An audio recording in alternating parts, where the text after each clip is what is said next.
Right, ఇక పత్రికల్లో వచ్చిన ప్రధానమైన వార్తలు మనం చూద్దాం. ముందుగా నమస్తే తెలంగాణలో అన్నిటికంటే కీలకమైన అంశం కనిపిస్తోంది. బీఆర్ఎస్ 10 ఏళ్లలో చేసిన అప్పు కేవలం 2.8 లక్షల కోట్లు మాత్రమే. మరోవైపు కాంగ్రెస్ 20 నెలల్లోనే చేసిన అప్పు 2.2 లక్షల కోట్లు.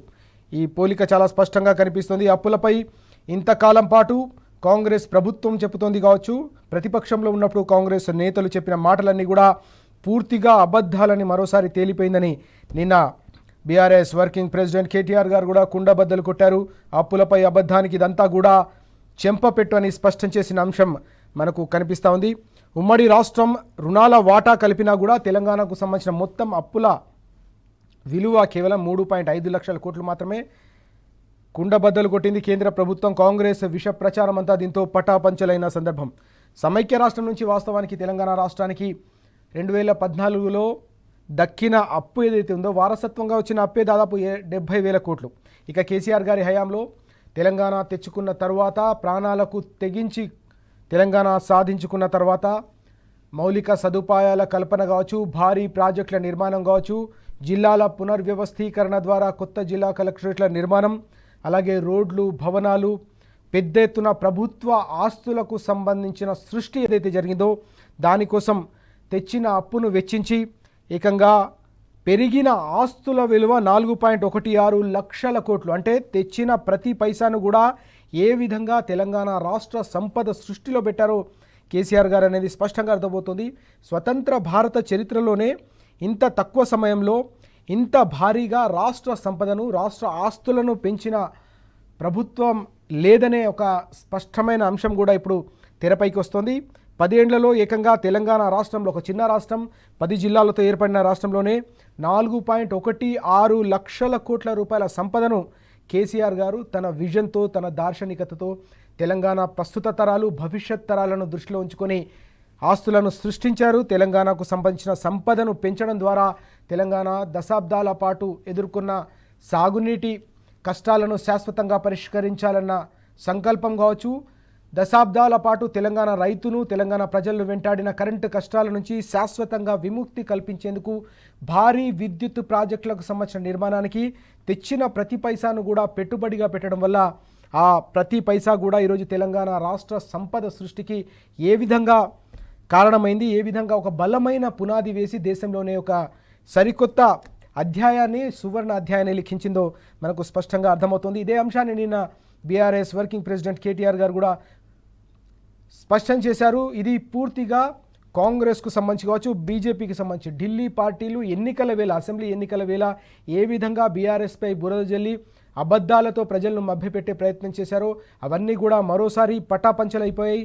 చెంపపెట్టు లాంటి వాస్తవాలన్నీ కూడా పార్లమెంటు వేదికగా బయటపడ్డాయనే అంశాన్ని నిన్న కేటీఆర్ గారు చాలా స్పష్టంగా చెప్పిన సందర్భం కూడా మనం చూస్తూ ఉన్నాం. రుణంగా తెచ్చిన ప్రతి పైసా కూడా ఏ విధంగా సంపదగా మలిచారో అంశాలన్నీ కూడా ఆయన వెల్లడించారు.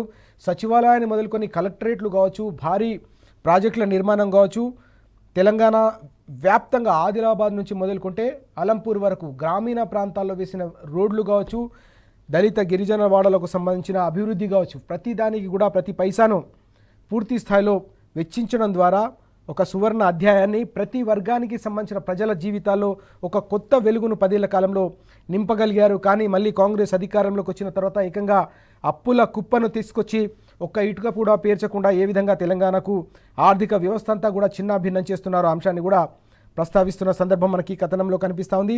అప్పుల్ని దాటి 4.16 లక్షల కోట్లకు పెరిగిన తెలంగాణ ఆస్తులు అంటూ మనకు కనిపిస్తూ ఉంది. పార్లమెంటు వేదికగా తెలంగాణ అప్పులపై తేల్చి చెప్పిన ఆర్థిక శాఖ 8 లక్షల కోట్లంటూ ఇప్పటికీ కాంగ్రెస్ అలాగే బీజేపీ తప్పుడు ప్రచారం చేస్తున్నాయి. ఇదో మరో కీలకమైన అంశం మనం చూడొచ్చు. వాస్తవానికి ఉన్న అప్పులు తెలంగాణ ప్రభుత్వం, తొలి ప్రభుత్వం కావచ్చు, 10 ఏళ్ల పాటు రెండోసారి వచ్చిన ప్రభుత్వం తర్వాత మొత్తం ఆస్తులు ఒక 4.16 లక్షల కోట్లయితే రాష్ట్ర ప్రభుత్వానికి సంబంధించి, తెలంగాణ సంపదకు సంబంధించి అప్పులు కేవలం 2.8 లక్షల కోట్లే వాస్తవానికి. కానీ కాంగ్రెస్ అలాగే బీజేపీ చెప్తున్న ప్రచారం గతంలో 6 లక్షల కోట్లు అన్నారు, దాని తర్వాత 7 లక్షల కోట్లు అన్నారు. ఇటీవలి కాలంలో అయితే పూర్తిగా 8 లక్షల కోట్లు అంటూ రకరకాల అబద్ధాలు చెప్తూ తప్పుడు ప్రచారం చేస్తున్నారనే అంశం కూడా ఇక్కడ మనకు కనిపిస్తూ ఉంది. 10 ఏళ్ల ప్రగతి అలాగే ఆర్థిక వృద్ధి కళ్ళ ముందున్నా కూడా అవే కట్టుకథలతో తమ వైఫల్యాలను కప్పిపెచ్చుకునే ప్రయత్నం అంతా కూడా జరుగుతున్నట్టుగా స్పష్టంగా మనకి ఇందులో అర్థమవుతోంది. పార్లమెంట్లో కేంద్రం ప్రకటనతో మొత్తం కూడా తేటతెల్లమైపోయిందని చెప్పేసి నిన్న కేటీఆర్ గారు ధ్వజమెత్తిన సందర్భం. కాంగ్రెస్ అసమర్థ పాలనతో పూర్తిగా ఆర్థిక సంక్షోభం దిశగా తెలంగాణ ఇప్పటికే వెళ్ళిపోయింది. ఆర్థిక వ్యవస్థ అంతా కూడా కుప్పకూలుతోంది. ఇది పెను ప్రమాదాన్ని తెచ్చిపెట్టే అవకాశం స్పష్టంగా కనిపిస్తుందనే అంశాన్ని కూడా ఆయన వెల్లడించారు. 20 నెలల్లో వాస్తవానికి దేశ చరిత్రలోనే 2.2 లక్షల కోట్లు అప్పు తెచ్చి ఏం చేశారో రాష్ట్ర ప్రభుత్వం, ముఖ్యమంత్రి సమాధానం చెప్పాలని కూడా కేటీఆర్ గారు సూటిగా ప్రశ్నించిన సందర్భం కూడా కనిపించింది, నిలదీసిన సందర్భం కూడా కనిపించింది. ఉమ్మడి రాష్ట్రం నుంచి వారసత్వంగా వచ్చిన అప్పులను కలుపుకొని చూసుకున్నా కూడా కేవలం 3.5 లక్షల కోట్లు మాత్రమే అప్పు. దాన్ని ఏకంగా చిలువలు పలువలు చేసి మూడింతలు పెంచి పూర్తిగా కేవలం కేసీఆర్ గారిని, బీఆర్ఎస్ ప్రభుత్వాన్ని, సంక్షేమం అలాగే అభివృద్ధి ఈ రెండు అంగాల్లో ప్రశ్నించలేక, ఢీకొనలేక, బీఆర్ఎస్ ప్రభుత్వంతో రాజకీయంగా ఎదుర్కోలేక మాత్రమే బురద జల్లి అబద్ధాలతో అధికారంలోకి వచ్చారని చెప్పేసి కేటీఆర్ గారు నిన్న చాలా స్పష్టంగా ప్రజలకు అర్థమయ్యేలాగా అన్ని విషయాలను గణాంకాలతో సహా వెల్లడించిన విషయం కూడా ఇప్పుడు తెలంగాణ వ్యాప్తంగా పెద్ద ఎత్తున చర్చకు దారితీస్తున్న సందర్భం కూడా మనం చూస్తూ ఉన్నాం. ఈ వివరాలన్నీ కూడా మనకు కనిపిస్తున్నాయి. కాంగ్రెస్ 20 నెలల్లో చేసిన అప్పుకు సంబంధించి కూడా 2.2 లక్షల కోట్ల రూపాయల అప్పు, అంటే దాదాపు 2,20,000 కోట్ల రూపాయల అప్పు. ఇది తట్టెడు మట్టి కూడా ఎత్తలేదు, ప్రాజెక్టులు కూడా ఒక్క ఈటుక కూడా పెంచలేదు. వాస్తవానికి 20 నెలల్లో ఒక సాగునీటి ప్రాజెక్ట్ కట్టారన్నా లేదు, ఒక భవనం కట్టారన్నా లేదు, ఏది కూడా లేకుండా ఈ అప్పంతా కూడా ఎటుపోతుందని కూడా కేటీఆర్ గారు ప్రశ్నించారు. అయినా అప్పుల్లో సరికొత్త రికార్డు నెలకొల్పింది రేవంత్ సర్కార్ అంటూ కూడా ఆయన ధ్వజమెత్తారు. కాంగ్రెస్ ఏలుబడిలో సగటున రోజుకు చేస్తున్న అప్పే ఏకంగా 356 కోట్ల రూపాయలు. ఇంత భారీ స్థాయిలో అప్పు తీసుకొచ్చి మీరు ఏం చేస్తున్నారు? 6 గ్యారంటీలు అమలు చేయలేదు, డిక్లరేషన్లో ఇచ్చిన హామీలకు దిక్కులేదు, 420 వాగ్దానాలు గాలిలో కలిసిపోయాయి. మరి ఇంత భారీ స్థాయిలో మీరు తీసుకొస్తున్న అప్పులన్నీ కూడా ఏం చేస్తున్నారని నిన్న కేటీఆర్ గారు ధ్వజమెత్తిన సందర్భం కూడా కనిపించింది. మండిపడ్డారు. తెలంగాణ ప్రజలకు సంబంధించిన సంపదను పూర్తిగా విధ్వంసం చేస్తూ ఢిల్లీ బాసులకు మీరు తాకట్టు పెడుతున్నారు, ఢిల్లీకి మూటలు పంపడానికే ఈ అప్పులని తీసుకొస్తున్నారా, సమాధానం చెప్పాలని కూడా ఆయన డిమాండ్ చేసిన సందర్భం మనకు కనిపించింది. 2 ఏళ్లలో కొత్త ప్రాజెక్టులు మీరు ఏవి చేపట్టారో చెప్పండి, ఏమైనా పూర్తి చేసారో అవైనా చెప్పండి అని చెప్పేసి కూడా ప్రశ్నించారు. ప్రకటనలే తప్ప చెప్పుకోదగ్గ భారీ ప్రాజెక్టు ఒక్కటి కూడా లేదు. ఆదాయం మాత్రం రోజు రోజుకు పతనమవుతోంది. అన్ని రకాల ఆదాయ వనరులు, రాష్ట్ర ప్రభుత్వానికి ఉన్న ఆదాయ వనరులు పతనం కావడం అనేది అత్యంత ప్రమాద సంకేతంగా తెలంగాణ భవిష్యత్తును అంధకారంలోకి నెట్టే పెను ప్రమాదం పొంచి ఉన్నట్టుగా కూడా ఆయన వెల్లడించిన సందర్భం కూడా కనిపించింది. ఉద్యోగుల నెలవారీ జీతాలు కూడా పైసలు లేని స్థాయికి రాష్ట్ర ఖజానా ఖాళీ అయిందంటే మనం పరిస్థితి ఎంత దారుణంగా ఉందో అర్థం చేసుకోవచ్చు. ప్రతి నెల సగటున 10,000 కోట్ల రూపాయల వరకు కూడా ప్రభుత్వం అప్పు చేస్తున్న పరిస్థితి. దివాలా రాష్ట్రంగా చిత్రీకరించడంతో కంపెనీలు అలాగే పెట్టుబడులు కూడా పెట్టుబడులు కూడా రాని పరిస్థితి. కాంగ్రెస్ ప్రభుత్వం కట్టుకొత్తలు, అప్పులపై ఆర్థికవేత్తలు కూడా ఆందోళనలు వ్యక్తం చేస్తూ ఉన్నారు, నిపుణులు ఆందోళనలు వ్యక్తం చేస్తున్నారు. కేటీఆర్ గారు అనేక సందర్భాల్లో చెప్పేవారు, the most successful startup in the history of independent India అంటూ తెలంగాణను కీర్తించిన సందర్భం. కేంద్ర మంత్రులు కూడా 10 ఏళ్ల పాటు బీఆర్ఎస్ ప్రగతి ప్రస్థానాన్ని చూసి ఇతర రాష్ట్రాలు కూడా నేర్చుకోవాలని అనేక సందర్భాల్లో కూడా తెలంగాణ ప్రాజెక్టులను వారంతా కూడా అభినందించిన పరిస్థితి. కానీ పూర్తిగా ఇప్పుడు ఖజానా ఖాళీ అయిపోయిన పరిస్థితి. ఆర్థిక పతనం వైపు కొనసాగుతుంటే అప్పుల కుప్పగా తెలంగాణ రాష్ట్రాన్ని కేవలం 20 నెలల్లోనే మార్చింది కాంగ్రెస్ సర్కార్. ఈ పతనం అనేది తెలంగాణకు అత్యంత ప్రమాదకరమనే అంశాన్ని కూడా నిన్న కేటీఆర్ గారు కుండబద్దలు కొట్టిన సందర్భం. అంటే బీఆర్ఎస్ 10 ఏళ్ల ప్రగతి ప్రస్థానానికి కాంగ్రెస్ 20 నెలల్లో చేస్తున్న దారుణాలకు ఇదంతా కూడా అద్దం పడుతుందని కూడా నిన్న కేటీఆర్ గారు స్పష్టం చేశారు. ఒక దార్శనికత, ఒక విజనరీ నాయకుడు ముఖ్యమంత్రిగా ఉంటే ఏ విధంగా రాష్ట్ర ఆర్థిక వ్యవస్థ కావచ్చు, రాష్ట్ర సంపద ఏ విధంగా పెరుగుతుందో, ఒకవేళ విజన్ లేకుండా పూర్తిగా ఇలాంటి నిర్ణయాలతో, తిరోగమన విధానాలతో గనక ప్రభుత్వాలు ముందుకు వెళ్తే ఎలాంటి పరిస్థితులు ఉంటాయో కూడా స్పష్టంగా అర్థమవుతుందనే కథనం మనకు ఇక్కడ కనిపిస్తూ ఉంది. ఈ అంశానికి సంబంధించి ఇప్పుడు తెలంగాణ వ్యాప్తంగా కూడా పెద్ద ఎత్తున వాస్తవాలన్నీ కూడా బయటకు వచ్చిన నేపథ్యంలో తెలంగాణ ప్రజాక్షేత్రంలో కూడా ఇది పెద్ద ఎత్తున చర్చకు దారితీసిన సందర్భం కూడా మనకు కనిపిస్తూ ఉంది. యూరియా కోసం రోడ్డెక్కిన రైతన్న అంటూ మరో కీలకమైన వార్త. గత నెల రోజులకు పైగా రైతాంగం పడుతున్న, యూరియా కోసం పడుతున్న అవస్థలకు సంబంధించిన వార్తలు ప్రతినిత్యం కూడా పత్రికల్లో ప్రధాన శీర్షికలుగా కనిపిస్తూ ఉన్నాయి. చూడొచ్చు మనం ఇక్కడ కరీంనగర్ జిల్లా వీణవంకలో ఏకంగా రోడ్డుపై బైఠాయించిన రైతన్నలంతా కూడా నిరసన వ్యక్తం చేస్తూ ఉన్నారు. వారం 10 రోజుల నుంచి పడిగాపులు పడుతున్నా, అర్ధరాత్రి నుంచి క్యూ లైన్లలో చెప్పులు, ఆధార్ కార్డులు పెడుతున్నా ఒక్క బస్తా కూడా దక్కుతలేదు. ఇట్లయితే మేము వ్యవసాయం ఎట్లా చేసుకోవాలని చెప్పేసి రైతాంగం అంతా కూడా ప్రభుత్వాన్ని నిలదీస్తున్నారు, సూటిగా ప్రశ్నిస్తున్నారు, కాంగ్రెస్ వైఫల్యాలను ఎండగడతా ఉన్నారు. కేవలం కాంగ్రెసే కాదు బీజేపీని కూడా రైతాంగం తప్పుపడుతున్న సందర్భం కూడా కనిపిస్తుంది. వైపు రాష్ట్ర ప్రభుత్వ వైఫల్యం, మరోవైపు కేంద్రంలో అధికారంలో ఉన్న బీజేపీ కూడా పూర్తిగా తెలంగాణ రైతుల గోసను గాలికి వదిలేయడంతోనే ఈ ఎరువుల సమస్య అనేది ఇంత తీవ్ర రూపం దాల్చిందని కూడా వారంతా మండిపడుతున్న పరిస్థితి కూడా మనకు క్షేత్రస్థాయిలో కనిపిస్తుంది. కర్షకులను కనికరించని కాంగ్రెస్ ప్రభుత్వం, యూరియాపై చేతులెత్తేసిన వ్యవసాయ శాఖ, దుకాణాల ముందు అన్నదాతల పడిగాపులు, కొరత పేరుతో నిలిచిన ఎరువుల సరఫరా అంటూ ఈ వార్త ప్రధానంగా మనకు కనిపిస్తుంది. దాదాపు 12,000 టన్నులకు సంబంధించిన విక్రయం రోజువారీగా జరగాలి, కానీ కేవలం 2,300 స్థాయికి అది మొత్తం పడిపోయిందంటే దాదాపు 10,000 టన్నుల కొరత ప్రతిరోజు కూడా యూరియాకు సంబంధించి రాష్ట్రం ఎదుర్కొంటుంది. అందుకోసమే రైతాంగానికి రోజురోజుకు కష్టం పెరిగిపోతుందనేది మనకు అర్థమవుతున్న సందర్భం మనం చూస్తున్నాం. సర్కారు నిర్లక్ష్యంపై నిరసనలు, ఆందోళనలు. ఒక్క బస్తాయినా ఇవ్వండి సార్ అని చెప్పేసి రైతులు విజ్ఞప్తి చేస్తున్నారు. రోడ్డుపై బైఠాయించి తమ ఆగ్రహ ఆవేశాన్ని వ్యక్తం చేస్తూ ఉన్నారు. 10 ఏళ్లలో లేని కష్టాలు ఎందుకు వస్తున్నాయని చెప్పేసి రైతులు కూడా చర్చించుకుంటున్న పరిస్థితి. గతంలో కేసీఆర్ గారి హయాంలో ఎప్పుడు కూడా ఇలాంటి దయనీయమైన పరిస్థితి లేదు, దారుణమైన అవస్థలు లేవని కూడా వారు గుర్తు చేసుకుంటున్న సందర్భం. వాస్తవానికి కేసీఆర్ గారు ముఖ్యమంత్రిగా ఉన్నప్పుడు దాదాపు 6 నుంచి 8 నెలల ముందుగానే కేంద్ర ప్రభుత్వానికి ఇతర రాష్ట్రాలు కనీసం వినతి పత్రాలు కావచ్చు, యూరియాకు సంబంధించిన ప్రతిపాదనలు పంపకముందే అన్ని రాష్ట్రాల కంటే ముందుగా కేంద్ర ప్రభుత్వం దగ్గర ఉన్న ఫస్ట్ ప్రపోజల్ తెలంగాణ నుంచి ఉండేది. వ్యవసాయ సమీక్షలు కూడా అలా ఉండే పరిస్థితి.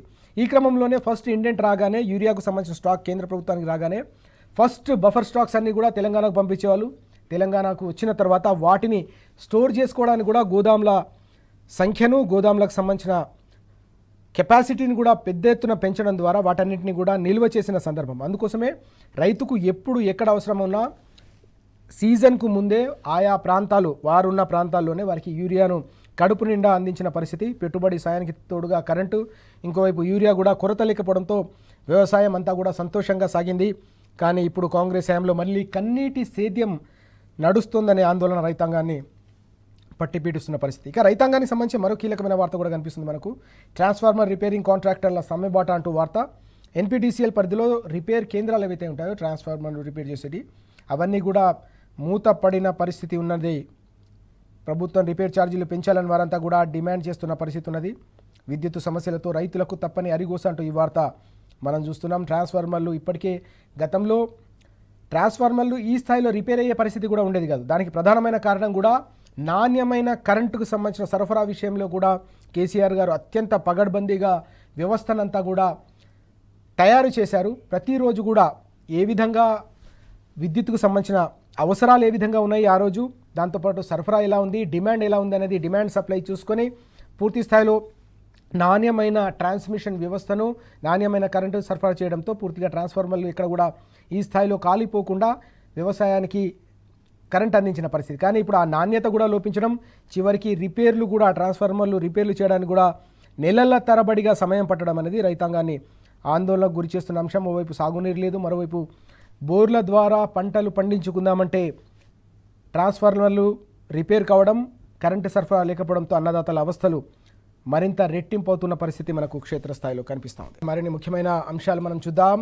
బీసీలకు 42% కోటాపై ఏం చేయలేం, రిజర్వేషన్పై ఇంతకు మించి ముందుకెళ్లలేమని కాంగ్రెస్లో జరుగుతున్న చర్చకు సంబంధించిన వార్త కూడా మనకు కనిపిస్తుంది.